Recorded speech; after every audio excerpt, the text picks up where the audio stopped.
আল্লামাল কুরআন, তিনি কোরআন শিক্ষা দিয়েছেন। খালাকাল ইনসান, 3 নম্বরে গিয়ে বলছেন তিনি মানুষ সৃষ্টি করেছেন। প্রথমে বলছেন আল্লাহ নিজের নাম বলছেন আর রহমান, দয়ালু আল্লাহ। আল্লামাল কুরআন, যিনি কোরআন শিক্ষা দিয়েছেন। খালাকাল ইনসান, যিনি মানুষ সৃষ্টি করেছেন। আচ্ছা, আমার আপনার দিমাগে কি ধরে? আগে মানুষ সৃষ্টি হয়েছে তারপরে কোরআন পড়েছি এমন, নাকি আগে কোরআন শিখেছি তারপরে দুনিয়াতে এসেছি?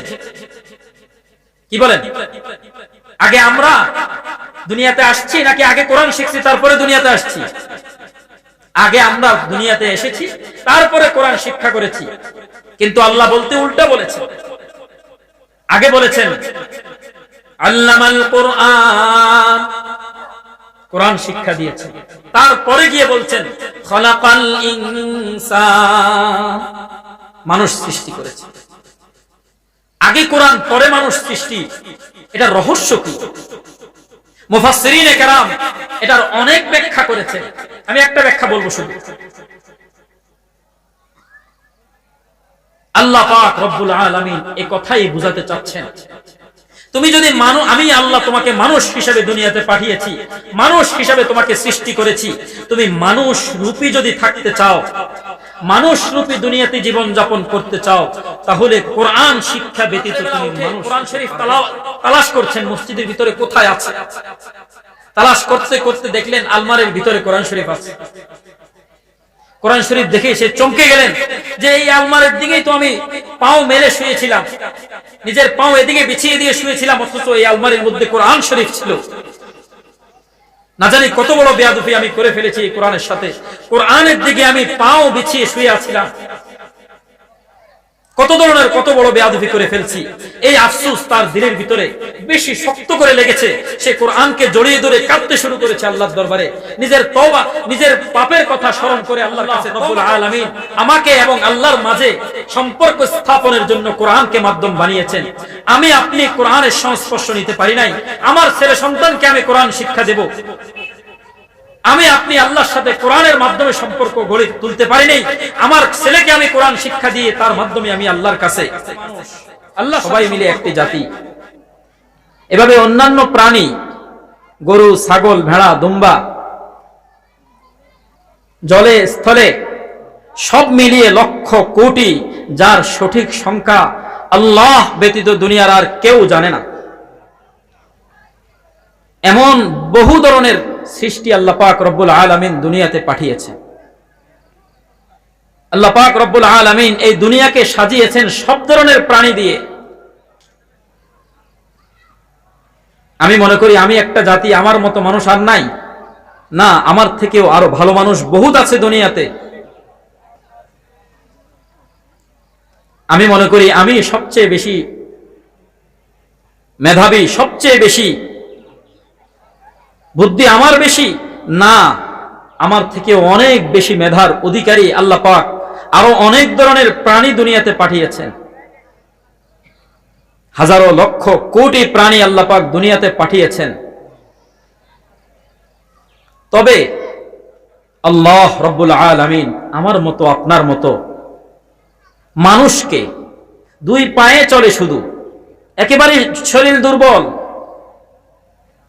একজন স্বাস্থ্যবান কেউ যদি একটা বক্সিং দেয়, দ্বিতীয়বার আবার দাঁড়ানোর সুযোগ থাকে না। শক্ত লাঠি দিয়ে যে কেউ যদি মাথার মধ্যে আঘাত করে, দ্বিতীয়বার আবার দাঁড়ানোর সুযোগ থাকে না। এতই দুর্বল আমি। আল্লাহ রব্বুল আলামিন এমন দুর্বল একটা জাতিকে আল্লাহ পাক রব্বুল আলামিন শ্রেষ্ঠত্ব দান করেছেন। সৃষ্টির সেরা যত লক্ষ কোটি সৃষ্টি আল্লাহ পাক দুনিয়াতে পাঠিয়েছেন, সমস্ত সৃষ্টির সেরা বানিয়েছেন আমাকে আপনাকে। সবাই বলি সুবহানাল্লাহ। আল্লাহ রব্বুল আলামিন আমাকে আপনাকে, এই 2 পায়ের একটা প্রাণীকে আল্লাহ পাক নিজেই বলে দিয়েছেন ওয়া খুলিকাল ইনসানু দাঈফা। 2 আল্লাহ পাক মানুষকে একেবারে দুর্বল করে সৃষ্টি করেছেন, শারীরিকভাবে, শক্তির দিক থেকে, সব দিক থেকেই একেবারে দুর্বল। এটা আল্লাহর ভাষ্য। ও খুলিকাল ইনসানু দাঈফা, আল্লাহ রাব্বুল আলামিন দুনিয়াতে কিন্তু এই দুর্বল লক্ষ কোটি সৃষ্টি আল্লাহ পাক দুনিয়াতে পাঠিয়েছেন। আমার মতো, আপনার মতো, দুনিয়ার 600 কোটি মানুষ, 700 কোটি মানুষ, সবাই মিলে একটি জাতি। এভাবে অন্যান্য প্রাণী, গরু, ছাগল, ভেড়া, দুম্বা, জলে স্থলে সব মিলিয়ে লক্ষ কোটি, যার সঠিক সংখ্যা আল্লাহ ব্যতীত দুনিয়ার আর কেউ জানে না। এমন বহু ধরনের সৃষ্টি আল্লাহ পাক রব্বুল আলামিন দুনিয়াতে পাঠিয়েছেন। আল্লাহ পাক রব্বুল আলামিন এই দুনিয়াকে সাজিয়েছেন সব ধরনের প্রাণী দিয়ে। আমি মনে করি আমি একটা জাতি, আমার মতো মানুষ আর নাই, না, আমার থেকেও আরো ভালো মানুষ বহুত আছে দুনিয়াতে। আমি মনে করি আমি সবচেয়ে বেশি মেধাবী, সবচেয়ে বেশি বুদ্ধি আমার বেশি, না, আমার থেকে অনেক বেশি মেধার অধিকারী আল্লাহ পাক আরো অনেক ধরনের প্রাণী দুনিয়াতে পাঠিয়েছেন। হাজারো লক্ষ কোটি প্রাণী আল্লাহ পাক দুনিয়াতে পাঠিয়েছেন। তবে আল্লাহ রাব্বুল আলামিন আমার মতো, আপনার মতো মানুষকে, 2 পায়ে চলে শুধু, একেবারে শরীর দুর্বল, একজন স্বাস্থ্যবান কেউ যদি একটা বক্সিং দেয়, দ্বিতীয়বার আবার দাঁড়ানোর সুযোগ থাকে না।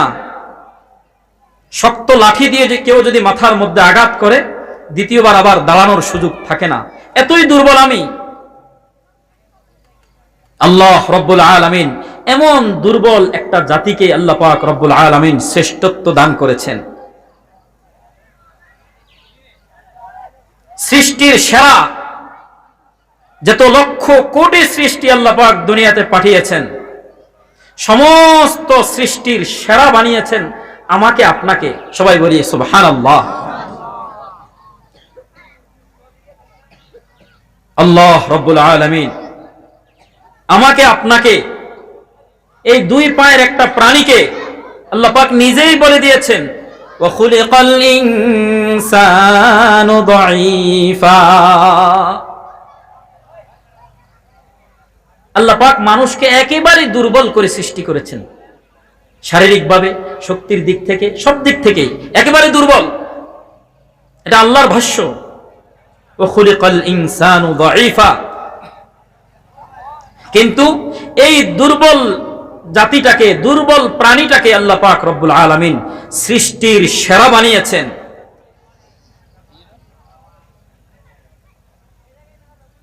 কোন দিক থেকে আমি আপনি সেরা হব, কোন দিক থেকে আল্লাহ পাক রব্বুল আলামিন আমাকে, আপনাকে শ্রেষ্ঠত্ব দিয়েছেন, আমি আপনি কিভাবে শ্রেষ্ঠ হব, আজকে আমার আলোচনা এটাই থাকবে। আল্লাহ যদি তৌফিক দান করেন, আমি আপনি কোন দিক থেকে শ্রেষ্ঠ আছি, কোন কাজ করলে, কোন আমল করলে, কিভাবে চলাফেরা করলে, কিভাবে জীবনযাপন করলে আমি আপনি শ্রেষ্ঠ বলে গণ্য হব, আর কোন কাজগুলো ছেড়ে দিলে, কোন কাজে লিপ্ত হয়ে গেলে আমি আপনি শ্রেষ্ঠত্বের কাতার থেকে নিচে নেমে যাব। অনেক লম্বা চওড়া কথা, আমি একটি কথাই নিয়ে আলোচনা করব। আল্লাহ রাব্বুল আলামিন দুনিয়াতে আমাকে, আপনাকে সৃষ্টি করে, আমাকে, আপনাকে আল্লাহ পাক রব্বুল আলামিন সৃষ্টি করে ছেড়ে দেননি। মাঠের মধ্যে যখন মানুষ গরু বেঁধে রাখে, গলার মধ্যে রশি দিয়ে মাঠের মধ্যে ছেড়ে দেয়, কিন্তু খুঁটা এক জায়গায় গেড়ে দেয়। কি বলেন?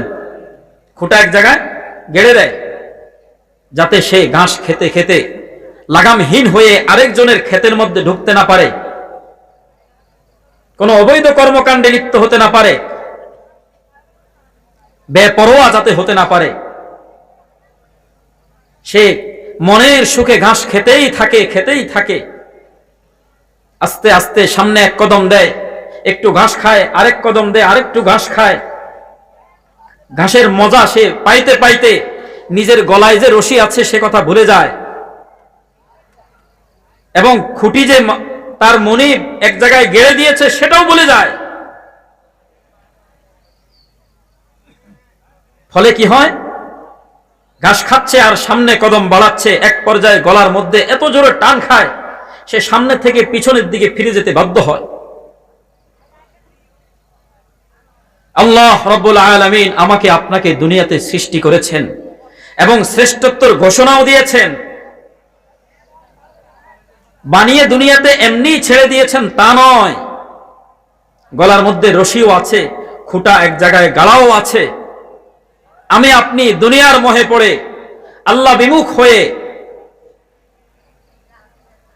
ধন সম্পদের মায়া মমতায় দুনিয়ার লোভে পড়ে আল্লাহকে যেভাবে যতই ভুলে যাই না কেন, সময় মতো সময় যখন ঘনিয়ে আসবে তখন সেই গলার রশি ধরে আল্লাহ টান দিবেন। গলার রশি ধরে যখন টান দেওয়া হবে তখন সেই গরুর মতো হুঁশ এসে যাবে, ও আচ্ছা আমার গলায় তো রশি ছিল।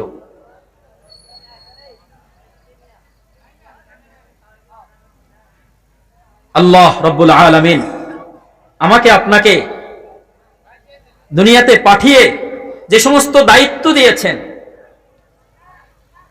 ওই সমস্ত দায়িত্ব আমি কতটুকু পালন করছি। দুনিয়াতে পাঠিয়ে আল্লাহ পাক আমার শ্রেষ্ঠত্ব ঘোষণা করেছেন, আমি কিভাবে শ্রেষ্ঠ হব। আল্লাহ পাক দুনিয়াতে পাঠিয়ে রাসূলের মাধ্যমে আমাদেরকে জান্নাতের সুসংবাদ দিয়েছেন, সেই জান্নাত আমরা কিভাবে অর্জন করব,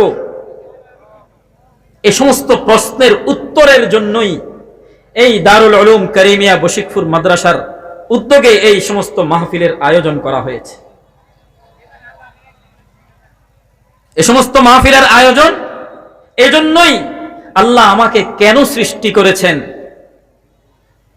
এই সমস্ত মাহফিলের উদ্যোগের মূল উদ্দেশ্য এটাই যে ইহকালের মধ্যে আল্লাহ পাক মানুষকে শ্রেষ্ঠত্বের ঘোষণা দিয়েছেন। আমি শ্রেষ্ঠ কোন কাজ করলে শ্রেষ্ঠ থাকব, আর কোন কাজ করলে আমার শ্রেষ্ঠত্ব থেকে আমি সেই পদ হারাবো। দারুল উলুম কারিমিয়া বশিকপুর মাদ্রাসা উদ্যোগে এই সমস্ত মাহফিলের আয়োজনের উদ্দেশ্য এটাই যে আল্লাহ পাক আমাদের জন্য পরকালে জান্নাত বানিয়ে রেখেছেন, কোন কাজ করলে আমি জান্নাত লাভ করতে পারবো, আর কোন কাজে লিপ্ত হয়ে গেলে জাহান্নামের অধিবাসী হতে হবে আমার।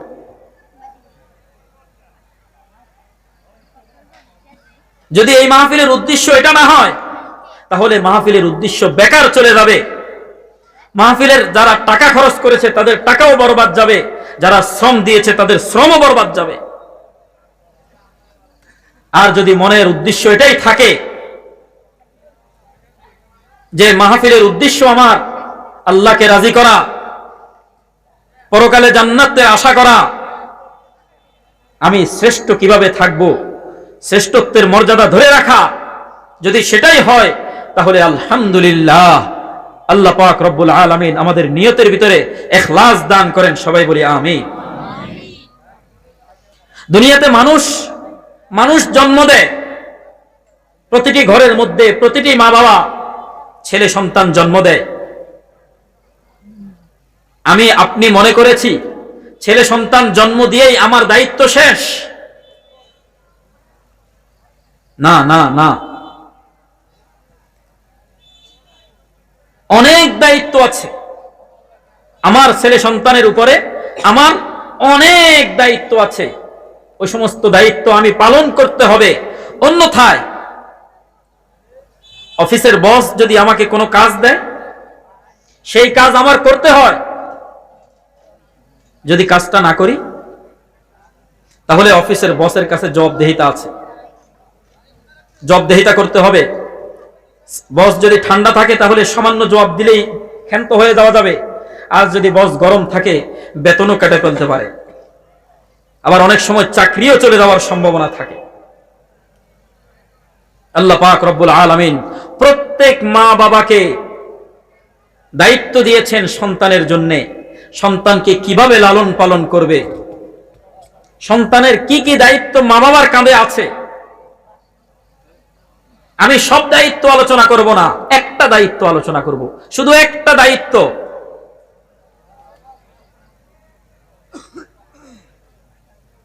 মা বাবা, ছেলে সন্তানকে শিক্ষা দেয়, শিক্ষা দেওয়া মা বাবার দায়িত্ব। সন্তান সন্ততি যারা আছে তাদেরকে পরিপূর্ণ শিক্ষিত বানানো, তাদের পিছনে টাকা পয়সা ব্যয় করে, তাদের পিছনে শ্রম দিয়ে তাদেরকে প্রতিষ্ঠিত করে দেওয়া, এটা মা বাবার দায়িত্ব। আমরা আমাদের সমাজে এটাই বুঝি, কিন্তু শরীয়ত বলে তা না। তোমার ছেলে প্রতিষ্ঠিত হওয়া পর্যন্ত মা বাবা ছেলের পিছনে শ্রম দিতেই থাকবে। ছেলে প্রতিষ্ঠিত হওয়া পর্যন্ত মা বাবা তার পিছনে অর্থ ব্যয় করতেই থাকবে। শরীয়ত সেটা বলে না। হ্যাঁ, কেন করি? এটা মা বাবার নিজের দয়া। শরীয়ত বলে বাচ্চা প্রাপ্তবয়স্ক হওয়া পর্যন্ত মা বাবার কাঁধের উপরে তার দায়িত্ব থাকে, তাকে খাওয়াতে হবে, পড়াতে হবে, তার পিছনে অর্থ শ্রম ব্যয় করতে হবে। এটা আমার কাঁধের উপরে শরীয়ত দায়িত্ব দিয়েছেন। প্রাপ্তবয়স্ক হয়ে যাওয়ার পরে, প্রাপ্তবয়স্ক একটা ছেলে হয়ে যাওয়ার পরে মা বাবার কাঁধের উপরে ছেলের দায়িত্ব শেষ। সাধারণত ওলামায়ে কেরাম বলেন একজন পুরুষ প্রাপ্তবয়স্ক হয় 15 বছরে। কত বছর বয়সে? 15 বছর বয়সে। 15 বছর বয়সে ছেলের দায়িত্ব বাবার কাঁধের উপরে শেষ। শরীয়ত শেষ করে দিয়েছেন। বলে হুজুর, আমরা তো তারপরেও ব্যয় করি, তারপরেও অর্থ ব্যয় করি, তারপরেও তাদের দায়িত্ব পালন করি। এটা হলো মা বাবার দয়া, অনুগ্রহ।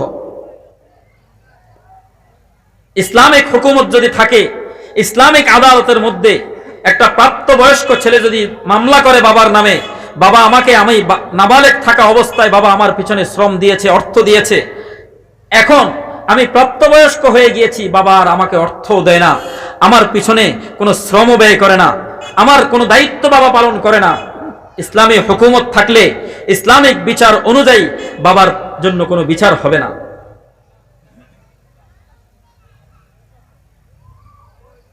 তবে তবে একটা কাজ আছে। বাবার দায়িত্ব কি এতটুকুই যে ছেলেকে শিক্ষা দেওয়া? না না, প্রত্যেকটা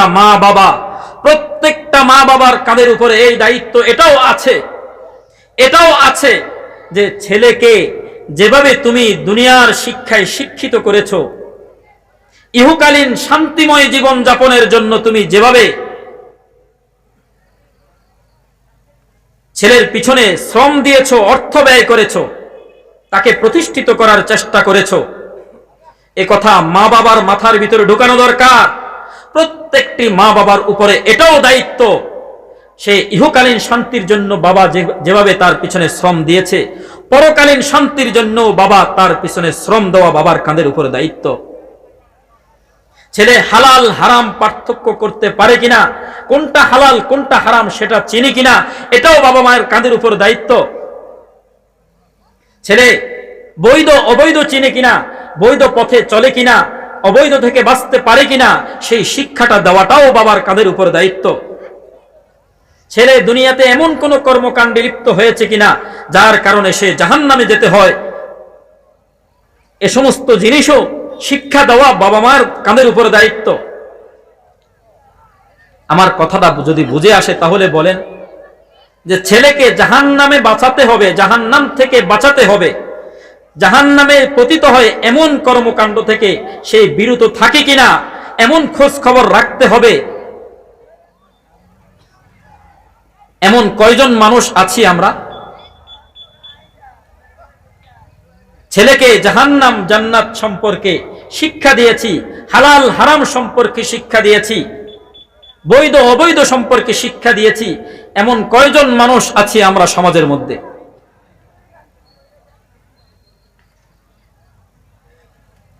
একটা ঘটনা বলি।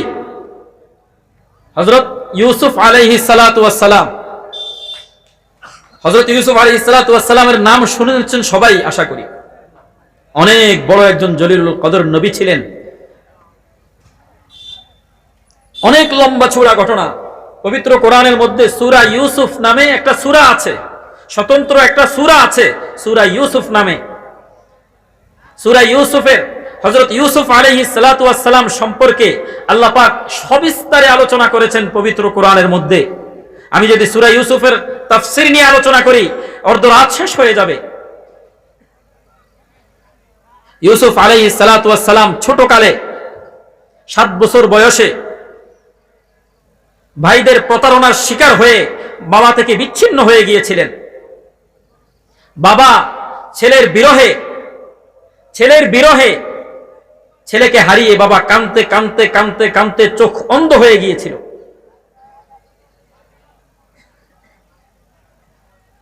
সাত বছর বয়সে ইউসুফ আলাইহিস সালাতু ওয়াস সালাম বাবা থেকে হারিয়েছেন। 70 বছর বয়সে নবী হওয়ার পরে 70 বছর বয়সে গিয়ে বাবার সাথে আবার সাক্ষাৎ হয়েছে। আল্লাহ পাক কুদরতি ভাবে হযরত ইয়াকুব আলাইহিস সালাম বাবার চক্ষু আবার ফেরত দিয়েছেন, তিনি আবার চোখে দেখতে পেয়েছেন। হযরত ইউসুফ আলাইহিস সালাতু ওয়াস সালাম বাবাকে প্রশ্ন করলেন। সর্বপ্রথম যখন প্রথম সাক্ষাৎ হয় 70 বছর বয়সে, এই 66 বছর পরে আবার যখন সাক্ষাৎ হয়, বাবাও নবী ছেলেও নবী, ছেলে হলো ইউসুফ আলাইহিস সালাতু ওয়াস সালাম আর বাবা হলো ইয়াকুব আলাইহিস সালাতু ওয়াস সালাম। ছেলে বাবাকে প্রশ্ন করেন, সর্বপ্রথম প্রশ্ন, বাবা আপনি কি তকদির বিশ্বাস করেন? বাবা আপনি কি ভাগ্য বিশ্বাস করেন? ইয়াকুব আলাইহিস সালাতু ওয়াস সালাম বললেন, হ্যাঁ হ্যাঁ অবশ্যই বিশ্বাস করি। এটা তো তুমি এমন কেমন প্রশ্ন করলে যে তকদির বিশ্বাস করি না? আমি তো একজন নবী, নবীর দায়িত্ব তো তকদির বিশ্বাস করতেই হবে। ভাগ্য আল্লাহর পক্ষ থেকে, ভালো খারাপ সবকিছু আল্লাহর পক্ষ থেকেই হয়, সবকিছুই বিশ্বাস করতে হবে। তো ইউসুফ আলাইহিস সালাতু ওয়াস সালাম বাবাকে বললেন, বাবা যদি তকদির বিশ্বাস করেই থাকেন তাহলে ভালো মন্দ সব আল্লাহর পক্ষ থেকে হয়, এটাও মানেন? বলে হ্যাঁ এটাও মানি। তাহলে আপনি বাবা থেকে আমি ছেলে পৃথক হয়ে যাব, এত বছর পর্যন্ত পৃথক থাকবো, এটাও তো ভাগ্যে ছিল? বলে হ্যাঁ এটাও ভাগ্যে ছিল। যদি তকদির বিশ্বাস করেই থাকেন তাহলে আমার বিরহে আপনি কাঁদতে কাঁদতে চোখ কেন অন্ধ করে ফেললেন? প্রশ্ন করলো কে? ছেলে। কাকে করলো? বাবাকে। আপনি যদি তকদিরই বিশ্বাস করে থাকেন তাহলে ভালো মন্দ সব আল্লাহর থেকে হয়, এটাও মানেন, তাহলে আমি আপনার থেকে পৃথক হয়ে যাব, এত বছর পর্যন্ত পৃথক থাকব, একজনকে দেখব না, সাক্ষাৎ হবে না, এটাও আল্লাহর পক্ষ থেকে হয়েছে, তাহলে আপনি কেন কাঁদতে কাঁদতে চক্ষুকে অন্ধ করেছেন? যেমন ছেলে তেমন বাবা, নবী তো নবী হয়। বাবা উত্তর দিয়েছেন, হে ইউসুফ শুনো, তুমি মনে করেছো আমি কাঁদতে কাঁদতে নিজের চক্ষুকে অন্ধ করে দিয়েছি এ কারণে যে তুমি আমার হাত ছাড়া হয়ে গিয়েছিলে, তোমাকে বাঘে খেয়ে ফেলবে, তুমি নষ্ট হয়ে যাবে, পথ হারা হয়ে যাবে। না না, এজন্য আমি কাঁদি নাই, বরং আমি কেঁদেছিলাম এজন্যই তুমি যখন আমার হাত ছাড়া হয়ে গিয়েছিলে, না জানি তুমি কোথায় আছো, কিভাবে আছো, লাপরোয়া হয়ে, পরিপূর্ণ বেপরোয়া হয়ে, তুমি লাগামহীন হয়ে দুনিয়ার কোথাও গিয়ে কোনো অর্থ সম্পদ, নারীর কোনো কিছুর লোভে পড়ে তুমি নিজেকে নিজে জাহান্নামে নিয়ে যাও কিনা, তুমি জাহান্নামে পতিত হও কিনা, আমি তোমাকে জান্নাতের কথা শিক্ষা দিতে পারি নাই, এজন্যই আমি ক্রন্দন করেছি। সবাই বলি সুবহানাল্লাহ। এই ঘটনা থেকে আমরা এই কথাই জানতে পারি, প্রতিটি বাবার উপরে সবকিছুর পাশাপাশি এটাও দায়িত্ব, ছেলেকে আপনি জান্নাত জাহান্নাম সম্পর্কে শিক্ষা দিতে হবে, জান্নাতের কথা শিক্ষা দিতে হবে, কোন কোন কাজ করলে সে জান্নাতে যাবে, কোন কাজ করলে সে জাহান্নামে পতিত হবে, এবং জাহান্নাম থেকে বাঁচার জন্য কি কি করতে হবে, এই শিক্ষা, পরকালীন শিক্ষা প্রত্যেকটি বাবার উপরে দায়িত্ব ছেলেকে দেওয়া। দুনিয়াতে মানুষ বহুত, কি বলেন, 700 কোটি মানুষ, আমার মতো আপনার মতো 2 পাও 2 হাত 2 চক্ষু 2 কান, একটি মাথা, একটি স্বাস্থ্য, একটি শরীর, এমন মানুষ 700 কোটি। কিন্তু সব মানুষকে কিন্তু আল্লাহ রাব্বুল আলামিন মানুষ বলে গণ্য করেন না।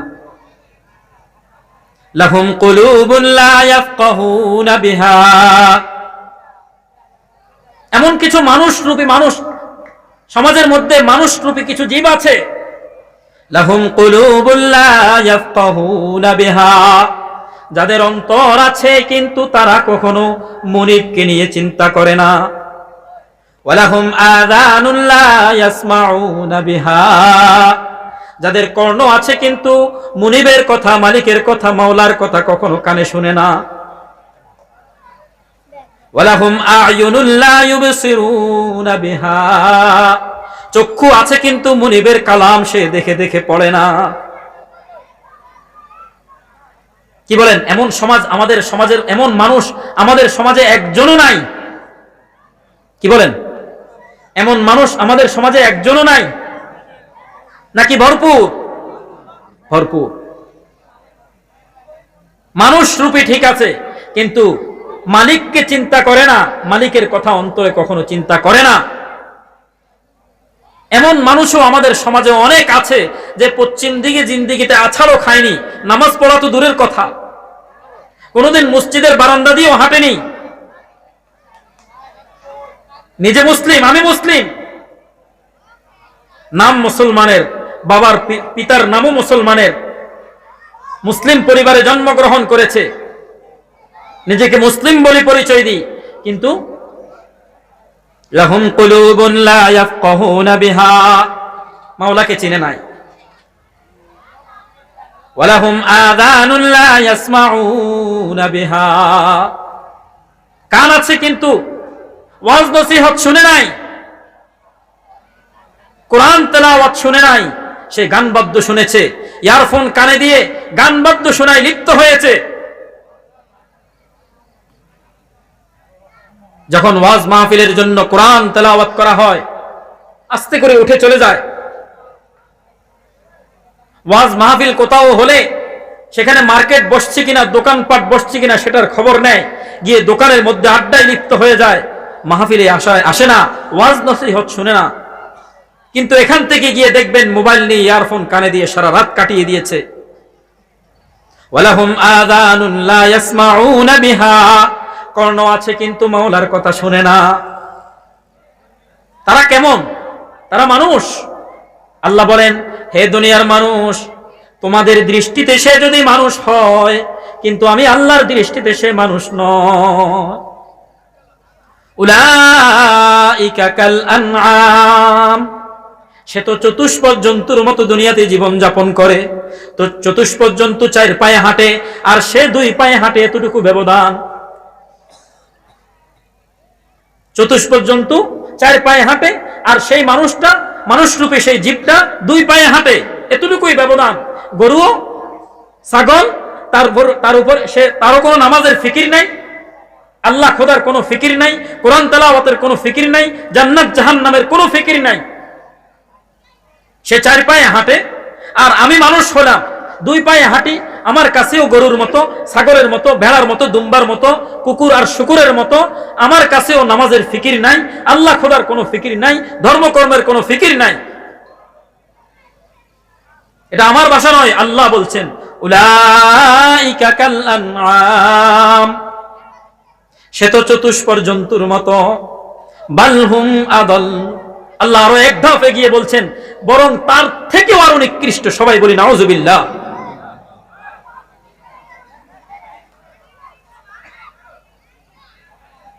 এ সমস্ত দারুল উলুম কারিমিয়া বশিকপুর মাদ্রাসা, এই ছোটখাটো মাদ্রাসা ছোট আপনি দেখছেন, তবে আপনারা যতজন বালেগ পুরুষ মা বাবা আছেন এলাকার মধ্যে, মাদ্রাসা ছোট হলেও কি হবে, সবার পক্ষ থেকে আমি যে দায়িত্বটা বলছিলাম বাবার কাঁধের উপরে, বা ছেলেকে ধর্মীয় শিক্ষায় শিক্ষিত করা, জান্নাত জাহান্নাম সম্পর্কে শিক্ষা দেওয়া, হালাল হারাম সম্পর্কে শিক্ষা দেওয়া, প্রত্যেকটি মা বাবার উপর দায়িত্ব।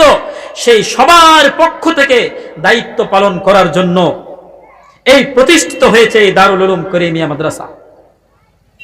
আপনি পালন করতে পারেন না দায়িত্ব, আপনার অনেক ব্যস্ততা, সমাজের মধ্যে আপনার অনেক কাজ, আপনি চেয়ারম্যান, আপনি মেম্বার, আপনি ব্যবসায়ী, আপনি চাষাবাদী, আপনি চাকুরিজীবী, সময় পান না নিজের সন্তানকে ইসলামিক শিক্ষায় শিক্ষিত করা, কোরআন হাদিস শিক্ষা দেওয়া। আপনার পক্ষ থেকে দায়িত্বটা পালন করে দিচ্ছে এই সমস্ত দারুল উলুম কারিমিয়া বশিকপুর মাদ্রাসা। বলেন, আমাদের এখানে একটু আগে দেখেছেন, এখানে নামাজের একটা প্রশিক্ষণ হয়েছে, একটা প্রদর্শনী হয়েছে। যে সমস্ত মা বাবা এই সমস্ত ছেলেদেরকে এই মাদ্রাসায় ভর্তি করিয়েছেন এবং এই সমস্ত ছেলেরা কোরআন হাদিস শিখছে, বলেন ওই সমস্ত মা বাবা কতটুকু ঠকে গিয়েছে, কতটুকু বঞ্চিত হয়ে গিয়েছে, কতটুকু লসের মধ্যে পড়েছে তারা। না না না, আমি আপনি মনে করি তারা লসের মধ্যে পতিত হয়েছে। না, তারা লসের মধ্যে পতিত হয়নি, বরং তারা আমাদের থেকেও আরো অনেক বেশি লাভবান হয়েছে।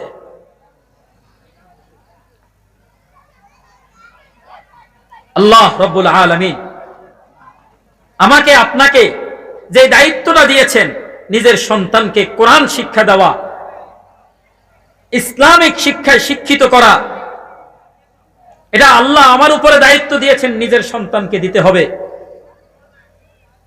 আর না হয় কিয়ামতের দিন ছেলে ধরে ফেলবে বাবার কলার ছেড়ে, কলার ধরে ফেলবে, কোথায় যাও বাবা, আমি অনেক নেক আমল করেছি, অনেক টাকা পয়সা দান করেছি, আমার জান্নাতের ফয়সালা হয়ে গিয়েছে, যাও তুমি জান্নাতে চলে যাও। পিছন থেকে ছেলে এসে ধরে ফেলবে, মেয়ে এসে ধরে ফেলবে, স্ত্রী এসে ধরে ফেলবে, কোথায় যাচ্ছ? নিজে মসজিদে গিয়ে নামাজ পড়েছো, কোনোদিন আমাকে নামাজের কথা বলনি তুমি। তুমি যদি জান্নাতে যেতে হয় তোমার আগে আমি যাব, আর যদি তা না হয় আমি জাহান্নামে যাচ্ছি, চলো আমার সাথে। সবাই বলি নাউজুবিল্লাহ।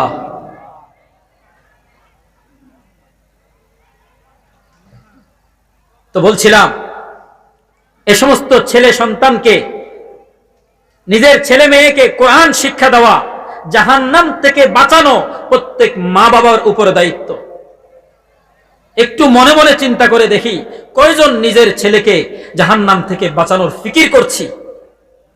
কয়জনের মেধার মধ্যে, দেমাগের মধ্যে কথাটা আছে যে আমার ছেলেকে আমি জাহান্নাম থেকে বাঁচাবো?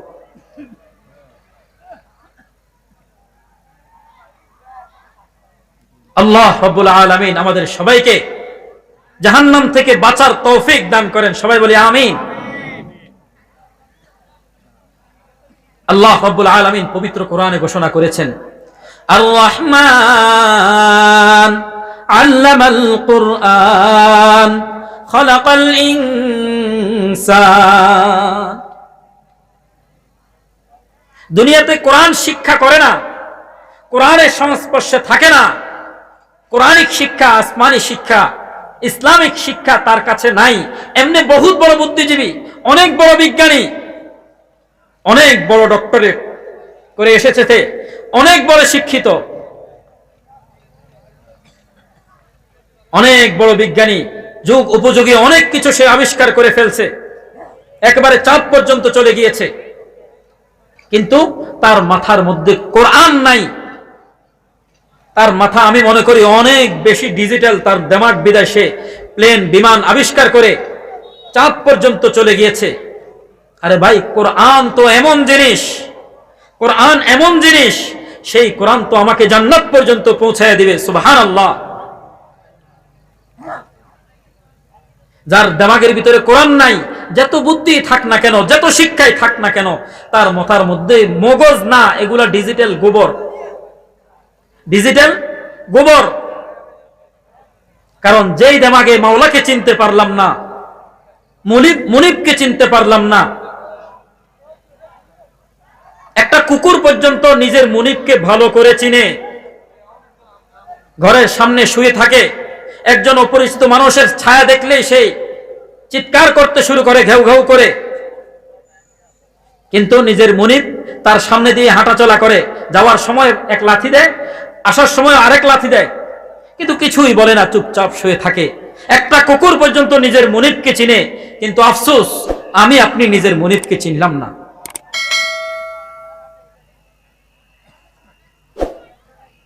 এজন্যই আল্লাহ পাক রব্বুল আলামিন পবিত্র কোরআনের মধ্যে সূরা রহমানের মধ্যে মানুষ সৃষ্টির আগে কোরআনের কথা বলেছেন। আর রহমান আল্লামাল কুরআন। আয়াতের অর্থ দেখেন, আর রহমান এটা আল্লাহর একটি গুণবাচক নাম। আল্লামাল কুরআন, তিনি কোরআন শিক্ষা দিয়েছেন। খালাকাল ইনসান, 3 নম্বরে গিয়ে বলছেন তিনি মানুষ সৃষ্টি করেছেন।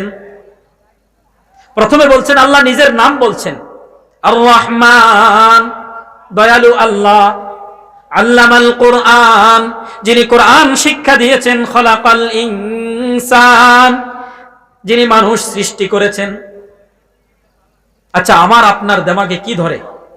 আগে মানুষ সৃষ্টি হয়েছে তারপরে কোরআন পড়েছি এমন, নাকি আগে কোরআন শিখেছি তারপরে দুনিয়াতে এসেছি?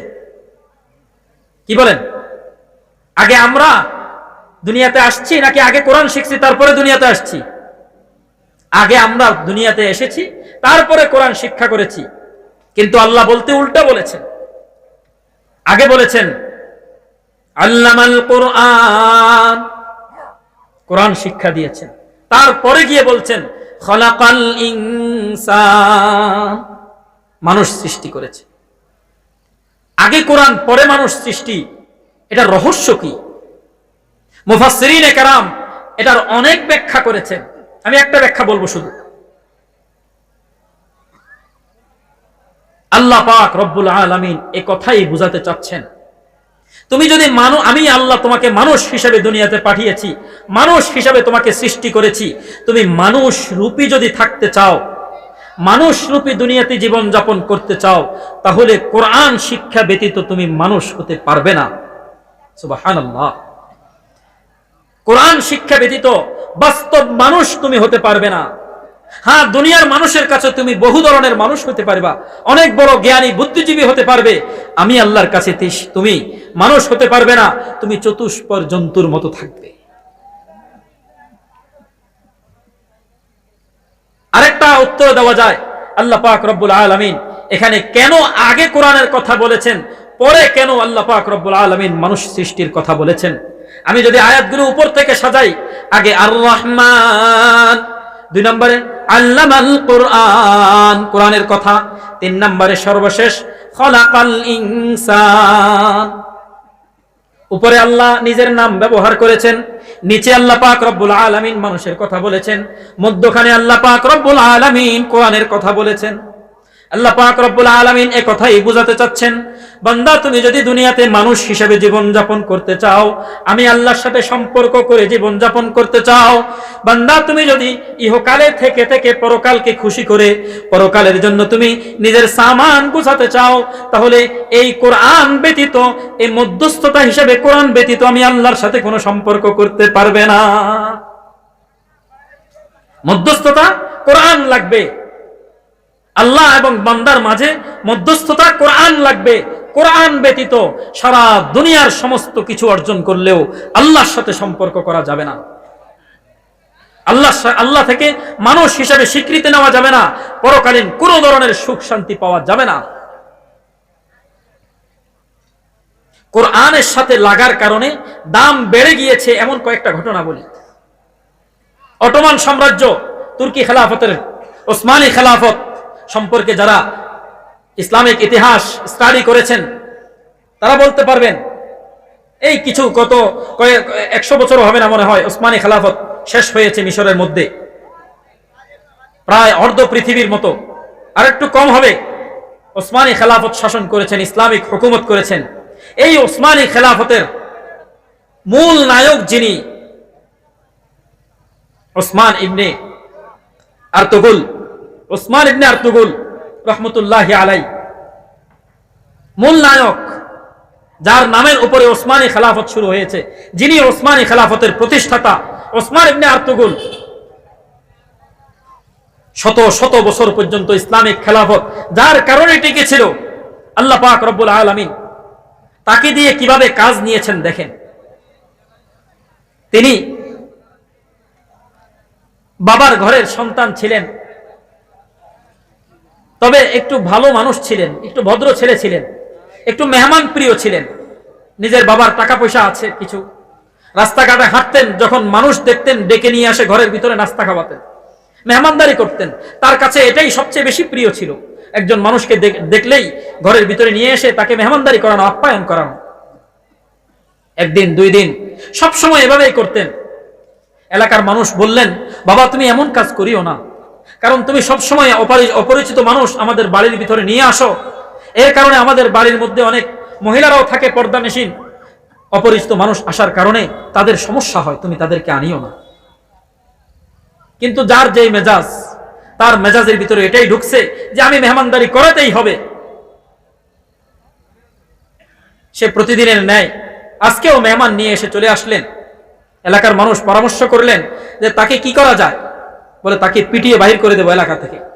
সে এমন জঘন্য কাজ কেন করছে, আমাদের মা বোনরা সমাজের মধ্যে বসবাস করতে পারে না তার কারণে।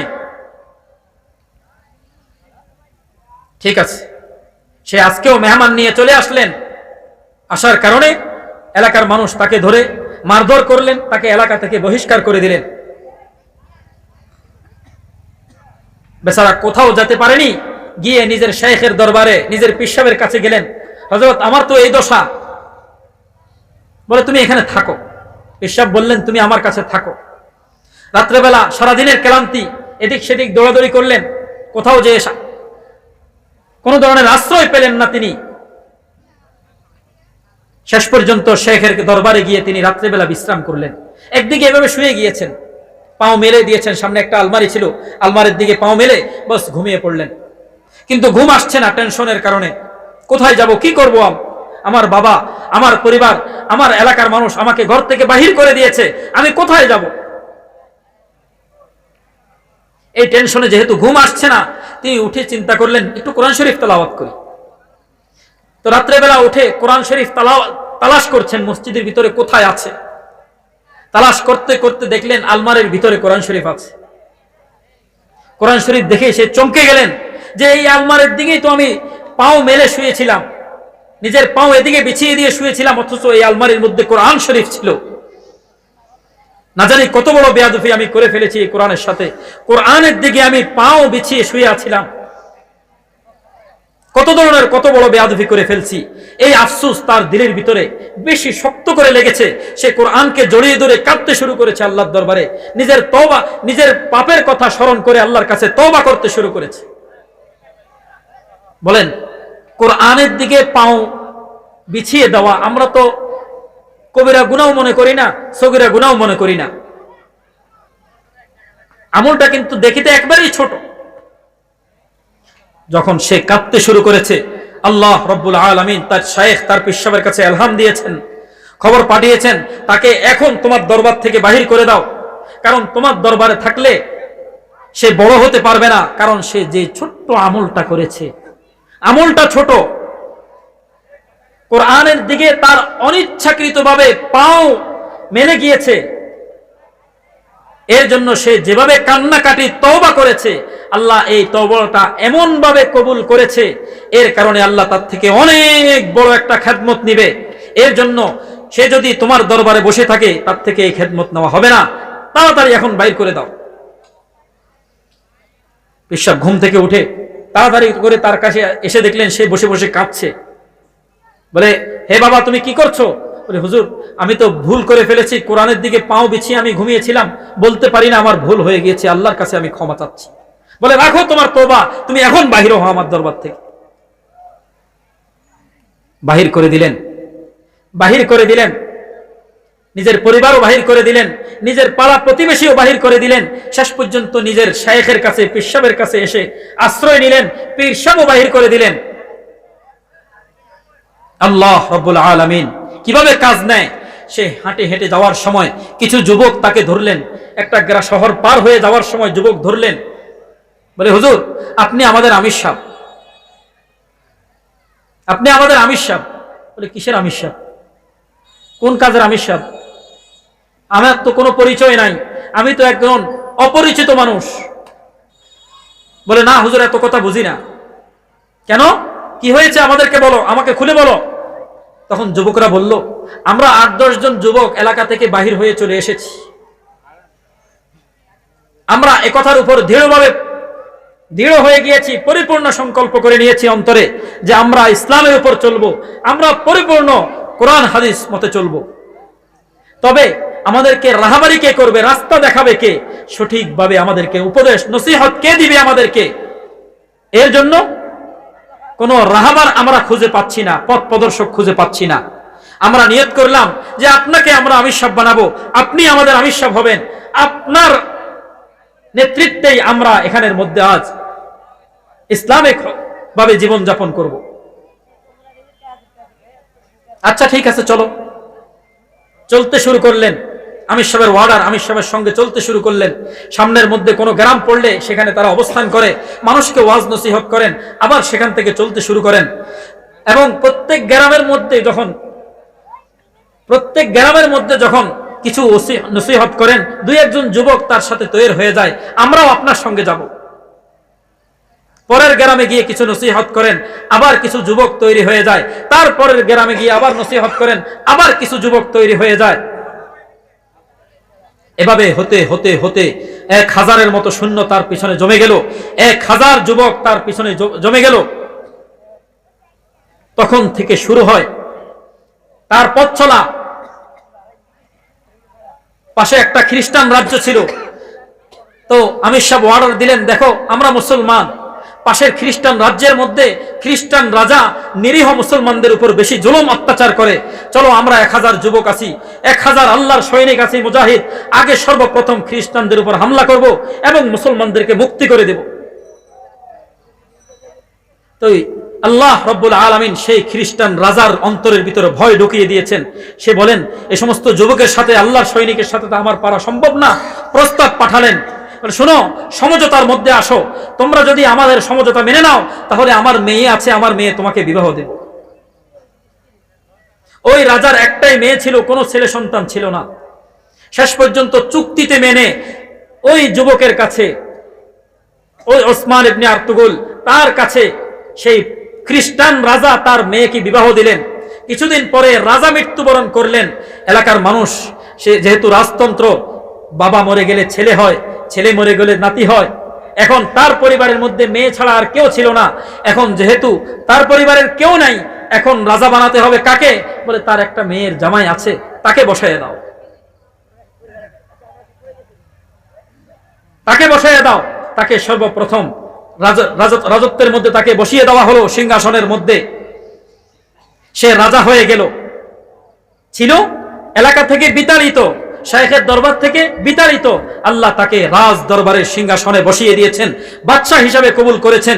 সেখান থেকে শুরু হয় খেলাফতে ওসমানিয়ার পথ চলা। 100 বছর পর্যন্ত ইউরোপের মধ্যে আল্লাহ পাক রব্বুল আলামিন ওসমানী খেলাফত প্রতিষ্ঠিত রেখেছেন। আমল ছিল কিন্তু একটা ছোট্ট আমল, ছিল একটা ছোট্ট আমল। কি মনে আছে সেটা? কোরআনের দিকে পাও বিছিয়ে শুয়েছিল এবং যখন সেটা স্মরণে আসছে আল্লাহর কাছে অনুতপ্ত হয়ে কান্নাকাটি করেছে, তওবা করেছে। অথচ আমার ঘরে কোরআন পড়ে আছে এমন জায়গায়, এমন ভাবে পড়ে আছে, আমার কোনো হুঁশ নাই। সারা বছর কোরআনও ধরি না, সারা বছর কোরআনের খোঁজ খবরও রাখি না। তো বলছিলাম, এই কোরআন আল্লাহ রব্বুল আলামিন আমাকে এবং আল্লাহর মাঝে সম্পর্ক স্থাপনের জন্য কোরআনকে মাধ্যম বানিয়েছেন। আমি আপনি কোরআনের সংস্পর্শ নিতে পারি নাই। আমার ছেলে সন্তানকে আমি কোরআন শিক্ষা দেব, আমি আপনি আল্লাহর সাথে কোরআনের মাধ্যমে সম্পর্ক গড়ে তুলতে পারি নাই। আমার ছেলেকে আমি কোরআন শিক্ষা দিয়ে তার মাধ্যমে আমি আল্লাহর কাছে, আল্লাহর সাথে সম্পর্ক কায়েম করব। এজন্যই দারুল উলুম করিমিয়া বশিকপুর মাদ্রাসা, এখানের মধ্যে মাদ্রাসার উদ্যোগে ইনশাআল্লাহ সামনে থেকে তারা হেফজখানা চালু করবে, হাফেজে কোরআন তৈরি করে দিবে। কত সাধনা, কত কষ্টের পরে একজন হাফেজে কোরআন তৈরি হয়, অনেক লম্বা কথা। সবাই চেষ্টা করবো ইনশাআল্লাহ। আমি যেহেতু শেষ বয়স, করতে পারি নাই, নিজের ছেলে সন্তানদের মধ্য থেকে, নিজের নাতি নাতনিদের মধ্য থেকে একজনকে করে আমি কোরআনে হাফেজ বানাবো।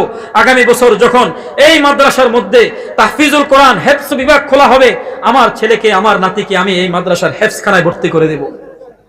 পারবো তো ইনশাআল্লাহ? সবাই অন্তর থেকে নিয়ত করি ইনশাআল্লাহ। আল্লাহ পাক রব্বুল আলামিন সবাইকে, সবার ঘরের মধ্যে আল্লাহ পাক রব্বুল আলামিন একজন কমাস কম একজন করে হাফেজ কোরআন তৈরি করার তৌফিক দান করেন। সবাই বলি আমিন।